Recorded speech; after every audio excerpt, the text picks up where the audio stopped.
Hello viewers, আসসালামু আলাইকুম। আদাব সবাইকে। কেমন আছেন সবাই? আশা করি সবাই ভালো আছেন। তো দেশ এবং দেশের বাইরে থেকে যারা আমার এই ভিডিওটা আজকে দেখতেছেন তাদেরকে আমি সবাইকে সাদর আমন্ত্রণ জানিয়ে শুরু করতেছি। তো বন্ধুরা, আপনারা জানেন যে আমি আমার এই চ্যানেলটাতে মূলত পোল্যান্ড, ক্রোয়েশিয়ার যে ওয়ার্ক পারমিট ভিসার যে আপডেট, আপনার মনে করেন ভিসার যে রেশিও এবং এই সমস্ত দেশের ভিসার বিভিন্ন দেশের যে এম্বাসি আছে সেই এম্বাসির অ্যাপয়েন্টমেন্ট নিয়ে আমি আপডেট করি, মানে ভিডিওগুলো বেশি বানাই। তো আজকে আমি ইউরোপের কোনো ভিসা সম্পর্কে আমি আলোচনা করবো না। আজকে আমার ভিডিওটা টোটালি ডিফারেন্ট হইতে যেতেছে।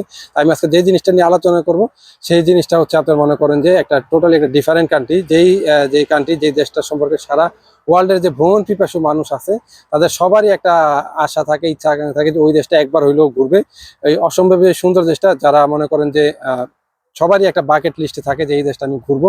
যারা অবকাশ যাপন করেন, অবকাশ যাপনে মনে করেন যে বিভিন্ন দেশে ঘুরতে ফিরতে পছন্দ করেন, এমনিও যারা ট্রাভেল লাইক করেন, সবারই যে মনে করেন যে বিভিন্ন দেশে ঘোরার প্ল্যান প্রোগ্রাম থাকে, সবারই কিন্তু একটা শেষ একটা ইচ্ছা থাকে, একটা আকাঙ্ক্ষা থাকে যে এই দেশটা আমি অবশ্যই ঘুরবো। ঠিক আছে, সে অসম্ভব সুন্দর দেশটার নাম হচ্ছে আপনার তুর্কি। বন্ধুরা, আমি আজকে তুর্কির ভিজিট বিষয়টা সম্পর্কে আলোচনা করবো যে তুর্কির ভিজিট বিষয়টা আপনারা কিভাবে নিজে নিজে করতে পারেন, কোনো প্রকার কোনো এজেন্সি ছাড়া বা কোনো প্রকার কোনো মানুষের সাহায্য ছাড়া নিজে নিজে আপনি কিভাবে ভিসাটা করতে পারেন সেই সম্পর্কে আমি আলোচনা করব। তো আমি ভিডিওর মেইন টপিকে চলে যাওয়ার আগে আপনাদের কাছে আমি বলতেছি যে আমি যে ইনফরমেশনগুলো দিব সেগুলো কিন্তু কোনো বানানো বা আমার মন করা কোনো ইনফরমেশন না। আমি এই তুর্কির ভিজিট বিষয়টা নিয়ে অনেক স্টাডি করছি, এবং স্টাডিটা কিভাবে করছি আমি গুগল থেকে না, আমি যে ওদের যে অফিসিয়াল যে ওয়েবসাইট আছে সেই ওয়েবসাইট থেকে আমি নানান ধরনের তথ্য নিয়ে নানান ধরনের স্টাডি করার পরে তারপর আমি মনে করি ভিডিওটা বানাইতেছি। তো এখানে আমার মন করার কোনো কথা না। তবে মেইন টপিকে চলে যাওয়ার আগে আপনাদের কাছে একটা অনুরোধ, যারা আমার চ্যানেলটাতে নতুন তারা আমার চ্যানেলটা অবশ্যই সাবস্ক্রাইব করবেন, পুরো ভিডিওটা দেখেন যদি আমার ভিডিওটা ভালো লাগে।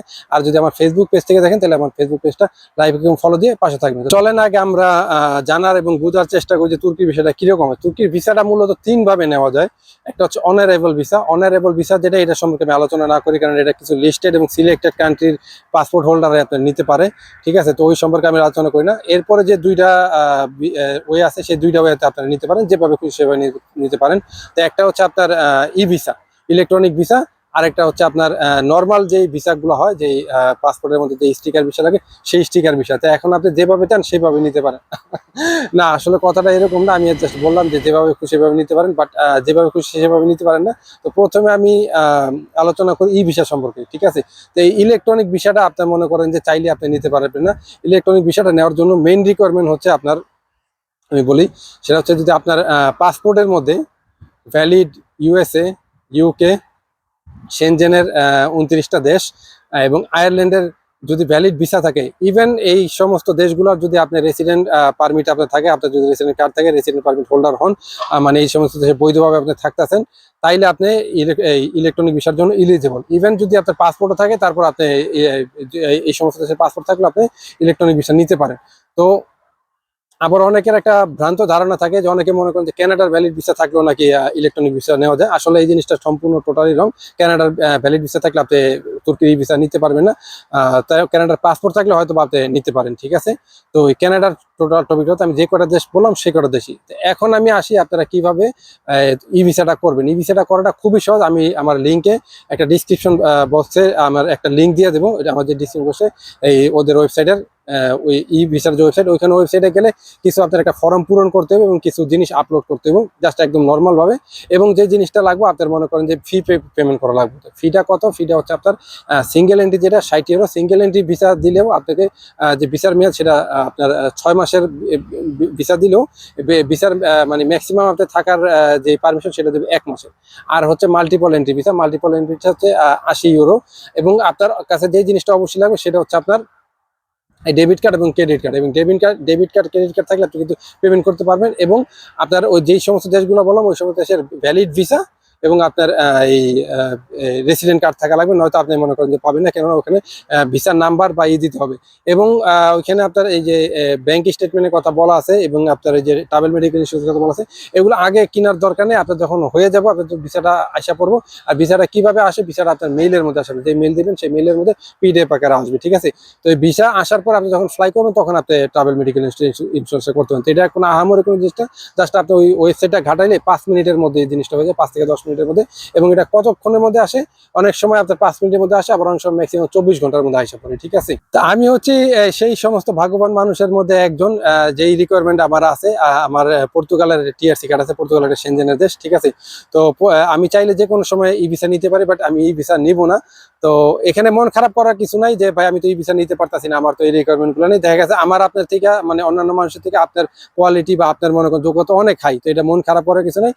তো যারা ই ভিসার জন্য ইলিজিবল না, তারা কি করতে পারেন, তারা সহজে আপনার এই স্টিকার বিষয়টা নিতে পারেন। স্টিকার বিষয়টা সম্পর্কে আমি আলোচনা করি, স্টিকার বিষয়টা আপনার কিভাবে সহজে নিতে পারেন কোনো এজেন্সি ছাড়া নিজে নিজে।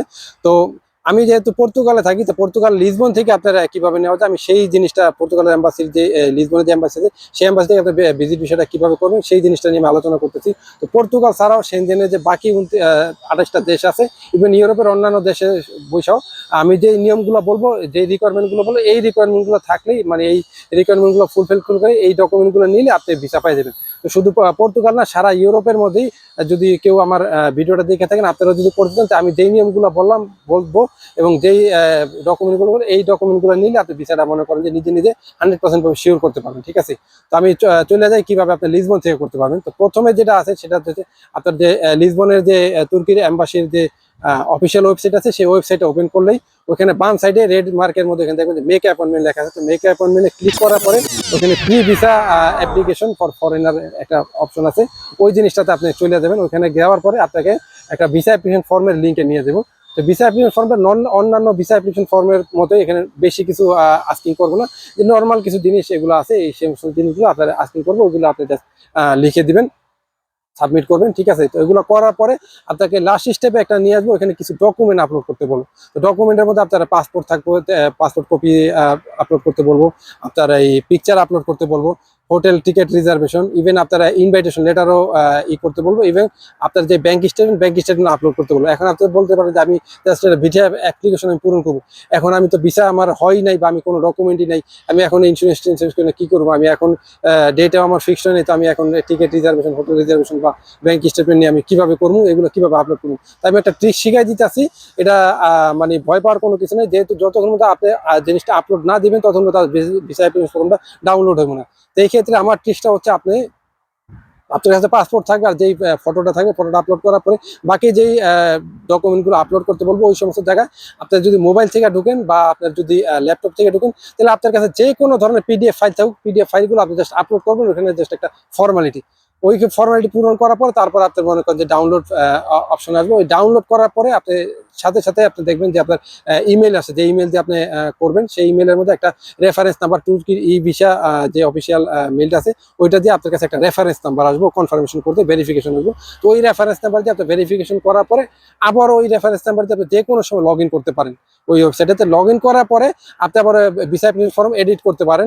ইভেন আপনি যেই ডকুমেন্টগুলো আপলোড করছিলেন তখন ওই ডকুমেন্টগুলো আপনি ডিলিট করে ফেলেন, শুধু পাসপোর্ট আর পিকচার রেখে, তাইলে আর কোনো সমস্যা নেই। এডিট করার পরে এবং ডকুমেন্টগুলো ডিলিট করার পরে তারপর আপনার ভিসা অ্যাপ্লিকেশন ফর্মটা আবার নতুন করে আপনার ডাউনলোড করলেই হয়, আর কোনো সমস্যা নেই। তো ডাউনলোড করার পরে মনে করেন যে আপনি ভিসা অ্যাপ্লিকেশন করবেন, তারপর আপনি ডেট নিতে পারবেন। তো এখনকার যেই কাজটাতে ডাউনলোড করার পরে এখন আপনি কি করতে পারেন, প্রথমে যে কাজটা সেটা হচ্ছে আপনার একটা অ্যাপয়েন্টমেন্ট ডেট ফিক্সড করতে হবে। ওখানে আপনার ডাউনলোড হয়ে গেলে আপনি অ্যাপয়েন্টমেন্ট ডেট ফিক্সড করতে পারবেন। তো এটা এই তুর্কিতে ডেটের কোনো ঝামেলা না, আপনার পছন্দ মতো এখানে ডেট নিতে পারেন যখন আপনার খুশি। ডেট নেওয়ার পরে আপনি মনে করেন যে কাজটা, সেই কাজটা হচ্ছে আপনার ওইখানে এম্বাসিতে যাবেন। আপনার যে রিকোয়ারমেন্ট ডকুমেন্টগুলো, কি ডকুমেন্ট লাগে সেটা আমি পরে বলতেছি। ফার্স্ট এম্বাসিতে যাওয়ার সময় কি কাজগুলো করতে হবে সেটা আমি বলতেছি। এম্বাসিতে যাওয়ার সময় আপনার অরিজিনাল পাসপোর্টটা নিয়ে যাবেন আর ডকুমেন্টগুলো নিয়ে যাবেন, আর ভিসা অ্যাপ্লিকেশন ফর্ম যে ভিসা ফিটা থাকবে, ভিসা ফি এগুলো নিয়ে যাবেন। অবশ্যই ক্যাশ নিয়ে যাবেন আপনার, কিন্তু ওইখানে এম্বাসিতে যে কোনো ধরনের এম্বাসিতে কার্ড অ্যাকসেপ্ট করবে না, ঠিক আছে। শুধু ই ভিসার ক্ষেত্রে আপনার কার্ড লাগবে, কিন্তু এম্বাসিতে গেলে আপনার অবশ্যই ক্যাশ নিয়ে যাবেন। তো ডকুমেন্টগুলো সাবমিট করবেন, ডকুমেন্টগুলো সাবমিট করার পরে তারপর ওইখানে আপনাকে জিজ্ঞেস করবে, আপনি কিছু কোয়েশ্চেন করবে, আমি কোয়েশ্চেনগুলো আনসার দিতেছি। ওখানে বলবো যে আপনি কি প্রথমবার যাইতেছেন নাকি, তো আপনি যদি বলেন হ্যাঁ প্রথমবার যেতেছে, আর আপনি যদি ভিসা অ্যাপ্লিকেশন ফর্মে লেখেন যে মাল্টিপল এন্ট্রির জন্য আপনি রিকোয়েস্ট করেন, তাহলে কিন্তু আপনাকে মাল্টিপল এন্ট্রি রিকোয়েস্ট মানে দিবে না, আপনাকে প্রথমবার এই সিঙ্গেল এন্ট্রি ভিসা দিবে। সিঙ্গেল এন্ট্রি ভিসার ফি যেটা আছে 60 ইউরো, ওই 60 ইউরো নিয়ে দেবেন। আর যদি একের আগে যদি আপনার করে থাকেন, মাল্টিপল এন্ট্রি যদি ভিসা আপনাকে দেয়, তাহলে ওইটার আপনার হচ্ছে চার্জ হচ্ছে 80 ইউরো, ঠিক আছে। তো প্রথমবার ওই সাবমিট করার পরে আপনি অরিজিনাল পাসপোর্ট সহ দিবেন, পাসপোর্ট ওনারা জাস্ট দেখবো, দেখার পরে পাসপোর্টটা কিন্তু আপনাকে রিটার্ন দিব, পাসপোর্টটা কিন্তু আপনার সাথে সাথে রেখে দিব না। তারপর আপনাকে বলবো যে আমরা অফিসিয়াল যে মেইল আছে সেই মেইল দিয়ে আপনাকে আমরা জানাই দেবো, ওয়ার্কিং ডে 7 থেকে 10 দিনের মধ্যে আপনার ভিসা হয়ে যাবে।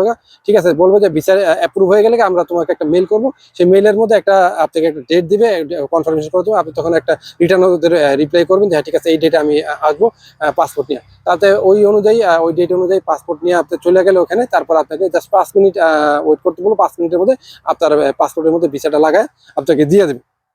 এখন বলতে পারেন যে ভিসার মেয়াদটা কতদিন।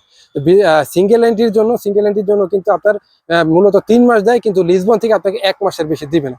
আপনি যদি ফ্লাইট এবং টিকিট রিজার্ভেশন 10 দিনের বেশি দেখেন যে 10 দিনের বেশি থাকবেন, তাইলে আপনাকে 1 মাসের ভিসা দিলেও ওখানে থাকার পারমিশন দিবে 15 দিন ম্যাক্সিমাম। ঠিক আছে, আর যদি 10 দিনের নিচে দেখেন তাইলে থাকার পারমিশন দিবে 10 দিন এবং ভিসার মেয়াদটা দিবে 1 মাসের। ঠিক আছে, এখন বলতে পারেন যে তাহলে সিঙ্গেল এন্ট্রি, আমি তাহলে মাল্টিপল এন্ট্রি ভিসা কিভাবে বুঝতে? মাল্টিপল এন্ট্রি ভিসাটা প্রথমবারে দিবে না, মাল্টিপল এন্ট্রি ভিসাটা আপনাকে জিজ্ঞেস করবে আপনি কি প্রথমবার যেতেছেন নাকি। যদি বলেন প্রথমবারে তাহলে সিঙ্গেল এন্ট্রি দিবে, যদি আপনি এর আগে ঘুরে আসেন তুর্কিতে তাহলে সেকেন্ড বারের জন্য আপনি মাল্টিপল ভিসার জন্য এলিজিবল, তখন মাল্টিপল এন্ট্রি ভিসা দিবে। এখন আমি বলি যে পাসপোর্টের সাথে ফটোর সাথে মনে করেন কি কি ডকুমেন্ট লাগে, একদম সিম্পল ডকুমেন্ট। ঠিক আছে, প্রথমে আপনার অরিজিনাল পাসপোর্টটা লাগবে, পাসপোর্টের মনে করেন যে একটা ফটোকপি করবেন, কালার যে ডাটা পেজটা সেটা কপি করুন। আর যে মেইন রিকোয়ারমেন্ট আছে সেটা হচ্ছে আপনার মনে করেন যে আপনার যে ইউরোপিয়ান বা সেনজেনের যে ভ্যালিড যে টিআরসি কার্ডের ভ্যালিড মিনিমাম 3 মাস থাকা লাগবে আপনি যেদিনকে ফ্লাই করবেন। ঠিক আছে, 3 মাস থাকা লাগবে, যেদিনকে আপনি জমা দিবেন 3 মাস থাকা লাগবে, এটা একটা ম্যান্ডেটরি। ঠিক আছে, কালার প্রিন্ট করবেন সামনের পেজ এবং পিছের পেজটা সহ। এবং পরে যে অপশনটা আছে, পরে যেরকম সেটা লাগবে আপনার একটা পাসপোর্ট সাইজের ইউরোপিয়ান সাইজের 35x45 যে সাইজটা আছে সেটার একটা 1 কপি জাস্ট ছবি লাগবে। পরে যে জিনিসটা ডকুমেন্ট লাগবে সেটা হচ্ছে আপনার অরিজিনাল ব্যাংক স্টেটমেন্ট লাগবে। তো ব্যাংক স্টেটমেন্ট আপনারা ইসের থেকে নিয়েন না, এই যদি আপনার অ্যাপ থেকে থাকে অ্যাপ থেকে উঠাই না, আপনারা ব্যাংকে থেকে দিয়ে সরাসরি আপনি উঠেন, তো ওখানে ব্যাংকে থেকে সিল দিয়ে দিব। তা যারা জব হোল্ডার মানে জব করেন তাদেরকে আমি বলবো যে যে অ্যাকাউন্টে আপনার স্যালারিটা ঢোকে সেই অ্যাকাউন্টের আপনার ইটা নেবেন, আপনার যে ব্যাংক স্টেটমেন্ট সেটা নেবেন। আর যদি আপনি বিজনেস করে থাকেন তাহলে আপনি বিজনেস অ্যাকাউন্টের এই ইটা নেবেন, এই ব্যাংক স্টেটমেন্টটা নেবেন 6 মাসের, অবশ্যই 6 মাসের কিন্তু অবশ্যই নেবেন। ঠিক আছে, 3 মাসের হলে হবে না, 6 মাসের নিলে এখন আপনি বলতে পারেন যে আমার ব্যাংক স্টেটমেন্টে কত টাকা দেখান লাগবে। তো ব্যাংকে আমি একটা মোটামুটি ধারণা দিচ্ছি, এখানে কোনো কোথাও উল্লেখ নেই যে এত টাকা দেখান লাগবে। তারপরে যে কদিন থাকবেন ওই কদিনে যাতে মনে করেন যে 50 ইউরোর মতো খরচ করতে পারেন। ইভেন আপনার হোটেল যে কদিন থাকবেন সেই কদিন হোটেলের যে ভাড়াটা দিবেন সেই ভাড়াটা এবং আপনার যাওয়া আসার যে ভাড়াটা টোটালি মিলিয়ে যে একটা ক্যালকুলেট করবেন যে কত টাকা আসে, ওই অনুযায়ী টাকা ইউরো রাখলেই আপনার হয়ে যেতেছে। ঠিক আছে, তো তারপরে আমি একটা ধারণা দিতেছি, মনে করেন মোটামুটি 1 থেকে 1,500 ইউরো হইলেই আপনার ভিসাটা নিশ্চিত হয়ে যেতে পারে। ঠিক আছে, তারপরে যে ডকুমেন্টটা লাগবে সেটা হচ্ছে আপনার টিকিট রিজার্ভেশন, অবশ্যই রিটার্নটা সহ যে রিজার্ভেশন কপি, এটা একটা জাস্ট ডেমো কপি দিলেই চলবে, এটা আপনার কোনো আহামরি কোনো কিছু না। আর মেইন যে জিনিসটা লাগে এরপরে সেটা হচ্ছে আপনার ট্রাভেল মেডিকেল ইন্স্যুরেন্স, এটা কিন্তু অবশ্যই লাগবে। ট্রাভেল মেডিকেল ইন্স্যুরেন্সটা নিয়ে আমি একটু কথা বলি। ট্রাভেল মেডিকেল ইন্স্যুরেন্স এর আগে যদি আপনি অন্যান্য কোনো দেশের ভিসা করে থাকেন, যেমন ধরেন সেনজেনের ভিসা বা অন্যান্য দেশের ভিসা করে থাকেন, তাহলে 3 মাসের ভিসা হলে কিন্তু 3 মাসের পুরোপুরি আপনার ট্রাভেল মেডিকেল ইন্স্যুরেন্স করা লাগে। কিন্তু তুর্কির ক্ষেত্রে এরকম না, তুর্কির ক্ষেত্রে আপনি করবেন কি, যে কদিন থাকবেন, যে কদিন আপনার টিকিট রিজার্ভেশন হোটেল রিজার্ভেশন ঠিক এই কদিনই আপনি করবেন। তো এখন ইসে থেকে করতে গেলে লিসবন থেকে করতে হলে স্টে সিকিউর নামে একটা আছে, ওইটা অ্যাকসেপ্ট করে ওইটা করলেই হবে। ঠিক আছে, ওইটা আপনি যদি 7 দিন থাকেন তো 7 দিনের জন্য 16 বা 17 ইউরো আসতে পারে। এখন কিভাবে করবেন, এটা অনলাইনে করে দেয়। তারপর যদি আপনি না করতে পারেন আমাকে নক দিন, আমি আপনাদের করে দেবো, যেই চার্জটা আছে সেই চার্জে আমাকে কোনো চার্জ দেওয়া লাগবে না। পরে যেটা আসে অরিজিনাল যে হোটেল রিজার্ভেশন, সেই হোটেল রিজার্ভেশনটা আপনি দিবেন। যে যদি ইস্তানবুল থাকেন তো ইস্তানবুলে আপনি মনে করেন যে ফ্লাই করলে ইস্তানবুলে আপনার মনে করেন যে ওখানে যে কোনো একটা হোটেল রিজার্ভেশন দিবেন, এবং হোটেল রিজার্ভেশনটা যেদিন থেকে আপনি ফ্লাইট রিজার্ভেশন দিবেন সেদিন থেকে, এবং যেদিন রিটার্ন করবেন সেদিন যাতে আপনি চেক আউট করতে পারেন। তো হোটেল রিজার্ভেশন, টিকিট রিজার্ভেশন, আর আপনার যদি ইন্স্যুরেন্স করা লাগে তাহলে আমাকে নক দিন, পার্সোনালভাবে নক দিন, আমি এই ব্যাপারে যথেষ্ট হেল্প করবো, টোটালি বিনামূল্যে। ঠিক আছে, তো এই হচ্ছে ডকুমেন্ট, এর বাইরে আর কোনো ডকুমেন্ট লাগবে না। আর একটা জিনিস যেটা আছে, এটা এক্সট্রা দিতে পারেন, এটা কোনো ম্যান্ডেটরি না, সুন্দর করে একটা কভার লেটার লিখে নিতে পারেন যাতে কি কি ডকুমেন্টগুলো সাবমিট করতেছেন, আপনার পাসপোর্ট নাম্বার সহ, আপনার এই টিআরসি নাম্বার সহ, মানে রেসিডেন্ট পারমিট নাম্বার সহ, এবং আপনি কেন যেতে চাচ্ছেন ওখানে লিখতে পারেন যে আমার ঘুরতে যেতে চাইতেছি, আমি জব করি, আমার হলিডে আছে, ইভেন আমি এই জায়গাগুলো ঘুরতে যেতে চাচ্ছি, এতটুকু একটা সিম্পল একটা পেজের নর্মাল একটা এই কভার লেটার দিলেই হবে। ঠিক আছে, এর বেশি আর কোনো কিছু না। আমি যেই ডকুমেন্টগুলো বললাম এই ডকুমেন্টের কিছু বাইরে না, এই ডকুমেন্টগুলো হলেই আপনি মনে করেন সহজে নিজে নিজে ভিসাটা করতে পারেন, আর কোনো কিছু না। এখন বলতে পারেন যে আমি তো বললাম ইউরোপ সম্পর্কে, তো ইউরোপের বাইরে যারা আছেন মনে করেন যে মিডল ইস্টে থাকেন, অনেকে বাংলাদেশে থাকেন, অনেকে সাউথ এশিয়াতে থাকেন, আবার অনেকে মালয়েশিয়া সিঙ্গাপুর থেকে, এই সমস্ত দেশ থেকে কিভাবে আপনার ভিসা নিতে পারেন, তুর্কির ভিজিট বিষয়টা, তো এগুলো নিয়ে আমি আলাদা আকারে একটা ভিডিও করে, এমনি ভিডিওটা অনেক বড় হয়ে যেতেছে, ঠিক আছে।